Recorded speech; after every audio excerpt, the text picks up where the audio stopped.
എല്ലാവർക്കും നമസ്കാരം. ഞാൻ ഡോക്ടർ ആര്യ. വേനൽക്കാലം കഴിഞ്ഞു. വേനൽക്കാലത്ത് വില്ലൻ ചൂടുകുരുക്കലാണെങ്കിൽ മഴക്കാലം വന്നതോടെ വില്ലനായി മാറിയിരിക്കുന്നത് ഫംഗൽ ഇൻഫെക്ഷൻസ് ആണ്.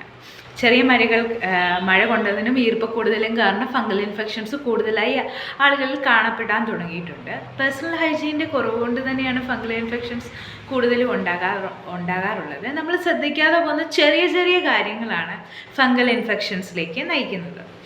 അതുപോലെ തന്നെ ഈച്ചിങ്ങോ അതുപോലുള്ള ചെറിയ റാഷസോ ഫംഗൽ ഇൻഫെക്ഷൻ മൂലമാണ് എന്ന് ഉറപ്പുണ്ടെങ്കിൽ ഒരിക്കലും ഹോം കെയർ റെമഡീസ്, എന്തെങ്കിലും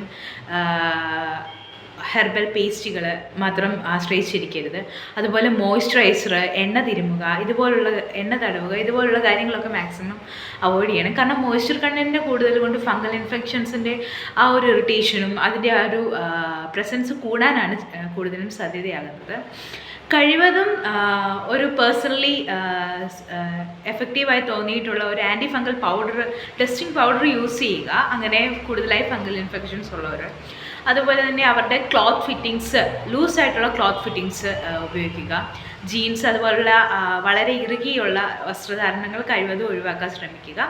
കോട്ടൺ ക്ലോത്ത്സ് ആയിരിക്കും എപ്പോഴും ഏറ്റവും ബെറ്റർ. അതായത് നനഞ്ഞാൽ നമുക്ക് പെട്ടെന്ന് ഉണക്കിയെടുക്കാനും അതോടൊപ്പം വളരെ കൂളായി യൂസ് ചെയ്യാനും പറ്റുന്ന ഒരു വസ്ത്രധാരണമാണ് ഈ ഒരു ടൈമിൽ ഏറ്റവും നല്ലത്. കഴിവതും 2 സമയം കുളിക്കാനായിട്ട് ശ്രമിക്കുക. കുളിച്ചതിന് ശേഷം ശരീരഭാഗങ്ങൾ നന്നായി തുടച്ചതിന് ശേഷം ഡ്രൈ ആക്കി സൂക്ഷിക്കാൻ ശ്രമിക്കുക. ശരീരത്തിലുള്ള മടക്കുകൾ, അതായത് കൈപ്പത്തിയുടെ ഈ ഒരു ഭാഗം, അതുപോലെ തന്നെ കൈമുട്ടിൻ്റെ മടക്കുകൾ, കാൽമുട്ടിൻ്റെ മടക്കുകൾ, ലോയിൻ ഗ്രോയിൻ റീജിയൻസ്, അതുപോലുള്ള ഭാഗങ്ങളൊക്കെ വളരെ മോയ്സ്ചർ ഫ്രീ ആയി തന്നെ സൂക്ഷിക്കുക.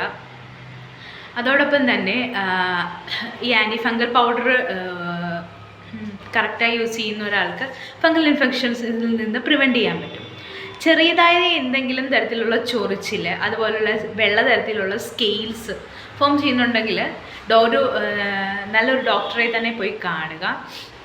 ആൻറ്റിബയോട്ടിക്സോ അതുപോലുള്ള ഏതെങ്കിലും രീതിയിലുള്ള നല്ല മെഡിക്കേഷൻസ് യൂസ് ചെയ്യണമെന്നുണ്ടെങ്കിൽ അങ്ങനെ തന്നെ മുമ്പോട്ട് പോകുക. ഒരു കാരണവശാലും ഫംഗൽ ഇൻഫെക്ഷൻസ് ഉള്ള ഭാഗങ്ങളിൽ മോയ്സ്ചറൈസറുകൾ, എണ്ണ, അതുപോലുള്ള പേസ്റ്റുകൾ, ഏതെങ്കിലും തരത്തിലുള്ള വീട്ടിലുള്ള ഉപയോഗ സാധനങ്ങൾ കൊണ്ടുണ്ടാക്കുന്ന എന്തെങ്കിലും പേസ്റ്റുകൾ, അതുപോലെ ഹെർബൽ പേസ്റ്റുകളൊക്കെ അപ്ലൈ ചെയ്യുന്നത് ഒരു ക്വാളിഫൈഡ് ഡോക്ടറിൻ്റെ സൂപ്പർവിഷനിലല്ലാതെ അങ്ങനെയുള്ള കാര്യങ്ങൾ അപ്ലൈ ചെയ്യുന്നത് സ്കിന്നിന് ഡാമേജ് ആക്കാൻ നല്ല ചാൻസ് ഉണ്ട്. അതൊക്കെ അവോയ്ഡ് ചെയ്യുക. ഫംഗൽ ഇൻഫെക്ഷൻസ് ഉണ്ടെങ്കിൽ എത്രയും പെട്ടെന്ന് തന്നെ ഡോക്ടറെ കാണിക്കുക. അതിലൊരു മടിയും വിചാരിക്കേണ്ട. ലൂസ് ഫിറ്റിങ്സ് ആയ ക്ലോത്ത്സ് തന്നെയാണ് ഇതിന് ഏറ്റവും നല്ലത്. അതുപോലെ തന്നെ പേഴ്സണൽ ആയിട്ടുള്ള ആർട്ടിക്കിൾസ് മറ്റുള്ളവരായിട്ട് ഷെയർ ചെയ്യാതിരിക്കുക. അതോടൊപ്പം തന്നെ ഈ സമയത്ത് കൂടുതലായി കണ്ടുവരുന്ന ഒന്നാണ് ഇയർ ഇൻഫെക്ഷൻസ്. അതിൽ കൂടുതലും യങ്സ്റ്റേഴ്സിലാണ് കാണുന്നത്.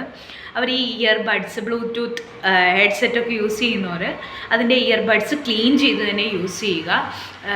കഴിവതും ഒരു ഹെഡ്സെറ്റ് അവർ തന്നെ യൂസ് ചെയ്യാൻ ശ്രമിക്കുക. ഷെയർ ചെയ്യാൻ പരമാവധി അവോയ്ഡ് ചെയ്യുക. അതിങ്ങനെ ഇയർ ഇൻഫെക്ഷൻസ് റെക്കറൻ്റായി ഉണ്ടാകുന്നവർക്ക് അതൊരു ഉപകാരമായിരിക്കും ഈ ഒരു ടിപ്പ് ഫോളോ ചെയ്യുന്നത്.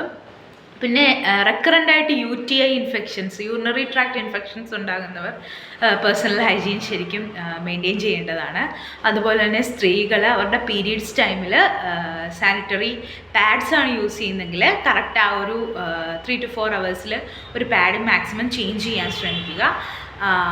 അവരുടെ പ്രൈവറ്റ് പാർട്സ് ക്ലീനായി തന്നെ സൂക്ഷിക്കുക. മെൻസ്ട്രൽ കപ്പാണ് ഉപയോഗിക്കുന്നതെങ്കിൽ ശരിയായ രീതിയിൽ സ്റ്റെറിലൈസ് ചെയ്ത് ശരിയായി സ്റ്റോർ ചെയ്ത് കറക്റ്റായി തന്നെ യൂസ് ചെയ്യുക. പ്രൈവറ്റ് പാർട്സിൽ എന്തെങ്കിലും രീതിയിലുള്ള ഇച്ചിങ്ങോ അതുപോലുള്ള ആൽസറേഷൻസോ ഉണ്ടെങ്കിൽ എത്രയും പെട്ടെന്ന് തന്നെ ഒരു ക്വാളിഫൈഡ് ആയിട്ടുള്ള ഡോക്ടറെ കൺസൾട്ട് ചെയ്യുക. വേണ്ട രീതിയിലുള്ള മെഡിക്കേഷൻസ് എടുക്കുക. നേരത്തെ പറഞ്ഞതുപോലെ സെൽഫ് ട്രീറ്റ്മെൻറ്റ് അവോയ്ഡ് ചെയ്യുക. ഫംഗൽ ഇൻഫെക്ഷൻസിന് അത് അവസ്ഥ കൂടുതലും ബുദ്ധിമുട്ടുള്ളതാക്കുന്നുണ്ട്. കഴിവതും 2 നേരം കുളിക്കാൻ ശ്രമിക്കുക. ശരീരം നന്നായി ഉണക്കി സൂക്ഷിക്കുക. അതുപോലെ തന്നെ ഹെഡ് ബാത്ത് എടുക്കുന്ന ആളുകൾ ഓയിലേഷനും ഷാംപൂ വാഷും ഒക്കെ റെക്കറൻ്റായിട്ട് എടുക്കാതിരിക്കുക. കാരണം എടുത്താൽ തന്നെ അത് നന്നായി മുടിയും തലയും ഉണക്കി സൂക്ഷിക്കാൻ പറ്റുമെങ്കിൽ മാത്രം ഫോളോ ചെയ്യുക. എങ്കിൽ ഒരുപാട് മുടിയുള്ളവരൊക്കെ 2 days once ഒക്കെ ഹെയർ വാഷ് ചെയ്യുക. നന്നായിട്ട് തല വൃത്തിയായി സൂക്ഷിക്കാൻ, സ്കാൽപ്പ് വൃത്തിയായി സൂക്ഷിക്കാൻ ശ്രമിക്കുക. ഷാംപൂ വാഷ് ചെയ്യുക. അതോടൊപ്പം തന്നെ മോയ്സ്ചറൈസേഴ്സൊക്കെ അതുപോലുള്ള ഓയിലി മോയ്സ്ചറൈസേഴ്സൊക്കെ യൂസ് ചെയ്യുന്നവർ കഴിവതും അത് തിരിച്ച് വെളിയിൽ പോയിട്ട് വന്നിട്ട് അതുപോലുള്ള ഓയിൽമെൻറ്റ്സോ അങ്ങനെ എന്തെങ്കിലുമൊക്കെ തേക്കുന്നതാണെങ്കിൽ അതൊക്കെ വാഷ് ചെയ്യുക. അതുപോലുള്ള സ്കിൻ കെയർ റുട്ടീൻസ് ഫോളോ ചെയ്യുക. ഇതൊക്കെ തന്നെ നമുക്ക് കോമൺ ആയിട്ട് ഇപ്പോൾ കണ്ടുവരുന്ന ഫംഗൽ ഇൻഫെക്ഷൻസൊക്കെ പ്രിവെൻറ്റ് ചെയ്യാനായിട്ട് ഈ ചെറിയ ചെറിയ ടിപ്സ് ഫോളോ ചെയ്താൽ ഈ മഴക്കാലത്തുണ്ടാകുന്ന ഫംഗൽ ഇൻഫെക്ഷൻസിൽ നിന്ന് നമുക്ക് നമ്മളെ പ്രൊട്ടക്റ്റ് ചെയ്യാൻ പറ്റും. കഴിവതും ഇതൊക്കെ ഫോളോ ചെയ്യാൻ ശ്രമിക്കുക. Thank you.